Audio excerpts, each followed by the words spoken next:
بسم اللہ الرحمن الرحیم۔ السلام علیکم ورحمۃ اللہ وبرکاتہ۔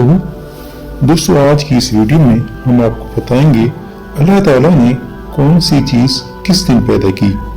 حضرت ابو ہریرہ رضی اللہ تعالیٰ عنہ کہتے ہیں کہ ایک دن رسول کریم صلی اللہ علیہ وآلہ وسلم میرا ہاتھ پکڑ کر فرمانے لگے کہ جانتے ہو اللہ تعالیٰ نے ساری دنیا کو جو 6 دن میں پیدا کیا تو کون سی چیز کس دن پیدا ہوئی؟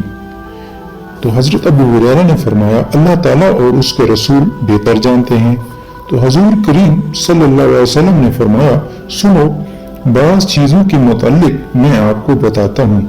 اللہ تعالیٰ نے مٹی زمین کو ہفتے کے دن پیدا کیا، اس زمین پر پہاڑوں کو اتوار کے دن پیدا کیا، درختوں کو پیر کے دن پیدا کیا، بدی اور خراب چیزوں کو منگل کے دن پیدا کیا گیا، روشنی کو بدھ کے دن پیدا کیا گیا اور جانوروں کو روح زمین پر جمعرات کے دن پیدا کیا گیا، اور اسی طرح 6 دن میں پوری کائنات کی تخلیق ہوئی، اور 7ویں دن یعنی جمعہ کے دن حضرت آدم علیہ السلام کو عصر کے بعد پیدا کیا، اور یہ آخری پیدائش دن کے بالکل آخری حصے میں عصر کے بعد سے رات تک کے درمیان عمل میں آئی۔